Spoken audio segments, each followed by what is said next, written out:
اهلا بكم يا شباب في فيديو جديد. ان شاء الله هصوركم فيديو اليوم. طبعا فيديوهاتي تلاقي معظمها في المطبخ.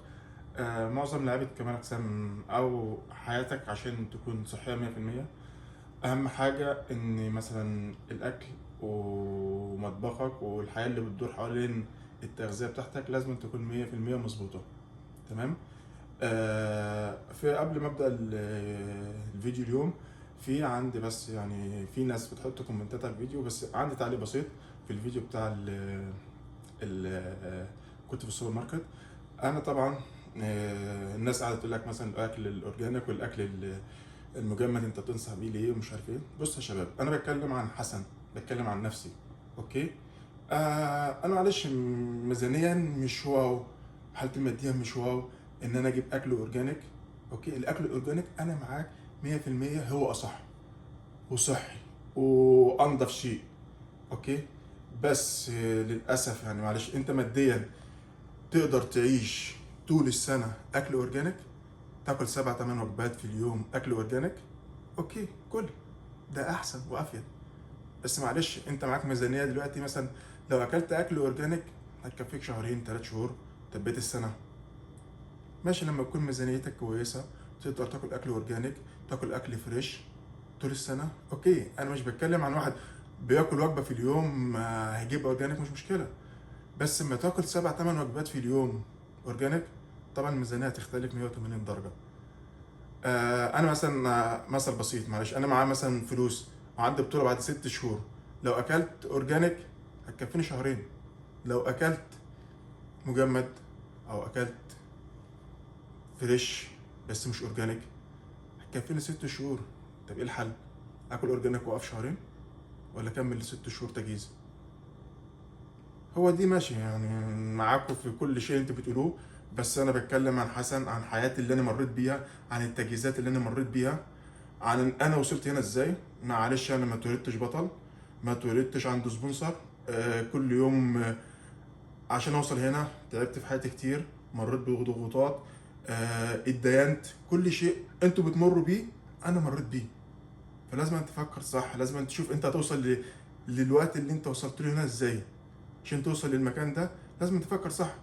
انا معايا ناس اصحابي معلش ما كانتش بتقتنع بالاكل المجمد. قلت لك ايه، ما فيهوش غذاء. معلش ما فيهوش غذاء ازاي؟ يعني البروتين بحط جوه الاكل فريزر بيطير مثلا يعني، ولا ايه القصه؟ هي القصه كلها معلش، ما احنا بنجيب الفراخ مثلا، حتى لو جبت فراخ فريش ما انت بتجيبها وبتحطها في الفريزر بتتجمد. بس مثلا لما تكون هي جايه مجمده، بيبقى عليها شويه ملح، بيبقى عليها شويه مواد حافظه. اوكي تمام. ممكن انت لو بتجهز لبطوله ممكن اخر مثلا اسبوعين او 3 اسابيع تجيب اكل فريش عشان تحسب كميه الصوديوم بتاعتك. تمام. يلا بينا نبدا الفيديو. آه بصوا يعني عشان تكون ناجح في لعبتك لازم الناس اللي يكونوا معاك في البيت، اهل بيتك، مراتك، عيلتك، لازم أن يكونوا بيحفزوك، لازم أن يكونوا بيساعدوك، لازم أن يكونوا عايزين توصل للهدف عشان يقدروا يوصلوك للمكانة دي. عشان عيشتك مش هتبقى مش عايش لوحدك. طبعا في لما يبقى الواحد عامل دايت في ضغوطات عليه، في حرمان كبير، فلازم الناس اللي حوالين منك لازم يكونوا مساعدينك، لازم يكونوا حابين توصل لشيء عشان يقدروا يساعدوك. مش معلش هبقى عامل زيرو كارب ولو كارب وكاردو واجي ابص الاقي مثلا شوكولاتات هنا، حلويات هنا، سناكات هنا. معلش البني ادم فينا ضعيف، اكيد هتخربط، فمفيش اختيار. انا واحد من الناس مثلا في الاوف سيزون، انا مثلا بحب العسل، بحب السناكات، بحب الفواكه، بحب الحاجات دي كلها. فاما تبقى موجوده معايا طول ما انا شايفاها عمال اكل منها. مع عسل مثلا مرتك بتحب العسل، تجيب تاخد معلقه، انا تيجي تبص تاني يوم تلاقي العلبه خلصت. حسن فين العسل؟ قمت بالليل جعان، قمت بالليل جعان. طب اوكي ماشي. في الاوف سيزون ممكن نعدها شويه. زبده فول السوداني، الفواكه عامه. الفواكه احنا مثلا بنستهتر بيها يعني بالنسبه وكل واحد طبعا. انا بتكلم عن حسن، كل واحد وطبيعه جسمه، الحرق بتاعه يختلف.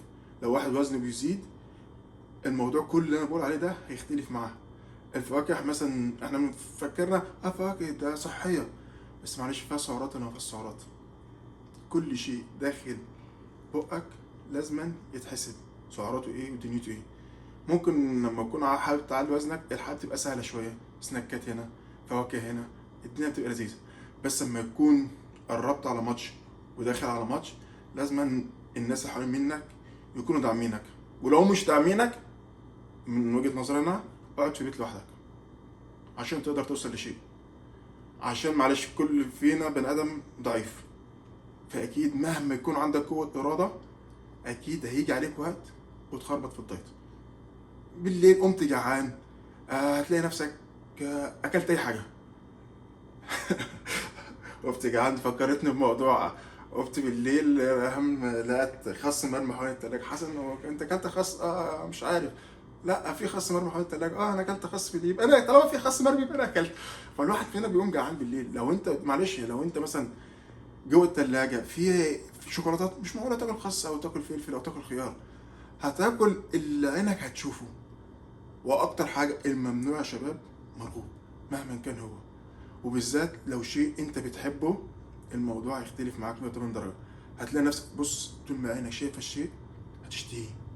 فانت حاول قدر الامكان كل ما عينك تبعد عنه هتنساه.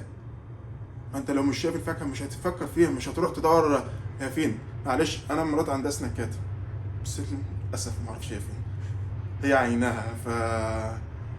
هي بتحاول تساعدني، هي بتحاول تساعدني. فهي مثلا حابة تاكل وجبة مفتوحة بتجيبها او تاكلها بره او تاكلها وانا مش جوه البيت عشان تساعدني ان انا ما اشتيش الاكل. عندها سناكات بس ما تعرفش هي فين، انا عن نفسي ما اعرفش هي فين، هي عينها.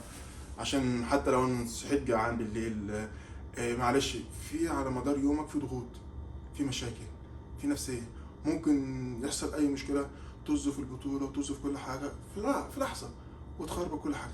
اللخبطه ديت اللي بتيجي بسيطه، انت من وجهه نظرك بسيطه بس مع الوقت تختلف. اوكي، ده الليزر بتاعي. ده التلابية، الفراخ، اللحمة، تمام. في شوية خضار مجمد.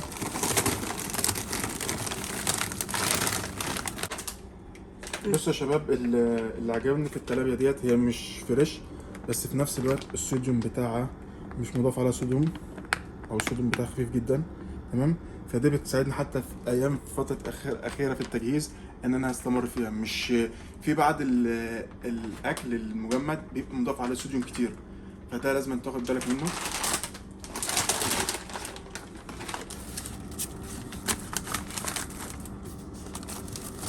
هنا المفاجاه. بس طبعا مش بتاعتي، مراتي مخبياها اخر الدنيا.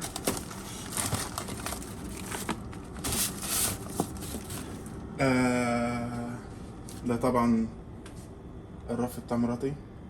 الخبز ده كله طبعا حطاه مجمد. من الحاجات السهلة جدا اللي النفر ممكن تلاقيه ينقرش فيها، فهي مجمدهم. طبعا الواحد حتى لو صاحي من النوم او جعان مش هيفكر لسه يطلع من الميكرويف ويطلع من الفريزر ويحط في الميكرويف ويسخن ويعمل حوار. الواحد لما يكون جعان عايز اللي بده اياه بسرعة، تمام.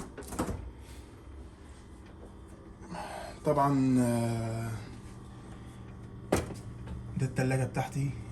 طبعا بحاول احط الفواكه والخضروات والميه في الاول عشان حتى لو اما عينك بتشوفش الحاجات اللي تنفع تاكلها، تمام. طبعا ده سناكات مراتي، الزبادي والحاجات ديت انا ماليش تقول عليها كتير، ما بحبهاش. ما حتى موجوده او مش موجوده يعني مش بتفرق معايا كتير. فهي بتشوف الحاجات اللي انا ممكن ما بحبهاش ايه وتحطها لي. عشان عارفه كده كده مهما يعني اشتهي مش هحب الحاجات ديت. بحب احط الحاجات المسموحه لي في الاول، الخضروات، الدايت كولا، السيفن، ميه. طبعا مش عايش لوحدي، فديت السناكات بتاعت مراتي. فطبعا الزبادي والجبن والحاجات ديت ماليش تقول عليها كتير، ما بحبهاش قوي، فحتى هي لو موجوده مش فارقه معايا. شاي اخضر مع ليمون، ده مع التلج بيبقى حكايه. دي العلب الاكل بتاعتي لو مثلا عشان بوزن الاكل قبل السوا، لو فاضل وجبه ولا حاجه 50 جرام 100 جرام بضيفها الوجبات. ده سلمون، كريس مدخل لي اليومين دول سلمون، ما كانش مدخله مع الهاي كارب. طبعا البروكلي، الليمون، طبعا الخضروات عندنا اساسي ما بتتقطعش من البيت، عشان انا من جوع، من النوع اللي بجوع كتير، فلازم الخضروات موجوده. وما عندي كذا تشكيله عن خضروات، اسبارجوس، كوسه، كذا نوع. لما يكون في البيت في بديل ان انت تاكل شيء خضروات او حاجه، مش هيبقى في ان انت تخربط في اي حاجه. قهوه ستاربكس، طبعا السعرات بتاعتها قليله جدا، ما فيهاش سعرات، 15 سعر في 350 مللي. طبعا المحلي طبعا السعرات بتاعته قليله جدا. الحاجات اللي مسموحه لي، اللي طبعا كريسي سامح لي بيها، كل الحاجات اللي من هنا موجوده كريسي سامح لي بيها. طبعا دي مش بتاعتي خالص، ماليش دعوه. دلوقتي كريس كنت بحط الاول صوص البندوره والصوصات العاديه، عشان احنا قربنا على الماتش كتير، فكريس وقفها لي. بيض، ميه. بصوا يا شباب، التغذيه في لعبتنا اهم شيء. لازم اكلك يكون مظبوط 100%. اذا كنت بتنشف، اذا كنت بتخسس، اذا كنت عاوز توصل لهدف معين، هي التغذيه اهم شيء. لو كلت مثلا ايس كريم 300 400 سعر حراري، عشان تحرقهم محتاج تمشي على المشاية قد كده ساعة، 45 دقيقة. التغذية في لعبتنا هي أهم من إنك تتمرن 3 4 ساعات كارديو، تتمرن مرتين حديد. لو انت أكلك مظبوط 100%، هيوفر عليك تعب كبير قوي. وزي ما بقول لكم، يعني ان شاء الله ربنا يرزقكم بالناس اللي حوالين منكم يكونوا حابين انك توصلوا لشيء، ويساعدوك انك توصلوا لهدفكم. عشان الحياة لو من غير حد حابب انك توصل لشيء هتكون صعبة كتير. عشان انت طبعا لو متجوز او معاك مراتك وولادك، فالحياة طبعا مع دايت هيبقى صعب كتير. نصيحة مني للناس، ممكن الناس اللي بتتفرج عليا مش كلهم بيلعبوا بطولات، مش كلهم بيخسسوا، ممكن ناس عادية عندهم ابنهم، اخوهم، جوزهم او حابب يوصل لهدف. فانتوا حاولوا قدر الامكان انك تساعدوه، اقفوا في ظهره، ادعموه. يعني حاولوا، يعني معلش، يعني ما تقول هو عامل دايت النهارده انت رحتوا. يعني انا اعرف امثال كتيره، يعني مراته، اخواته بيحاولوا يخربوا عليه الدايت، بيحاولوا يخربوا ليه. ساعدوه، خليه يوصل لهدفه بدل ما يمشي في طريق تاني مش حبه. فانتوا ادعموه لغايه لما يوصل لهدفه، فان شاء الله يوصل لحاجه كويسه ويرفع راسكم وتقدروا تفتخروا بيه. يعني اللي عاوز مثلا واحد يعني جوزها بيخس، ليه تخرب له الدايت، وليه تحط له محشي هنا وخربطه هنا؟ ليه؟ هو عاوز يوصل لهدف، ساعدوه. ما تحاولوش تخربوا عليه الدايت، مش تخافيش، مش هيتجوز عن عليكي. هو كل واحد بيبقى حابب شكل جسمه او مش مرتاح بالشكل اللي فيه. في ناس لما وزنها بيزيد شويه بتبدا ثقتهم في نفسهم تقل، مش حابب شكله، فهو حابب يخس. فانت حاول قدر الامكان ان انتوا تساعدوه، ما تحاولش تخربوا على حياته. وانت نفس الشيء حاول تدعم الناس اللي حوالين منك، يعني قدر الامكان. ان شاء الله اكون فدتكم، وان شاء الله اشوفكم في فيديو جديد.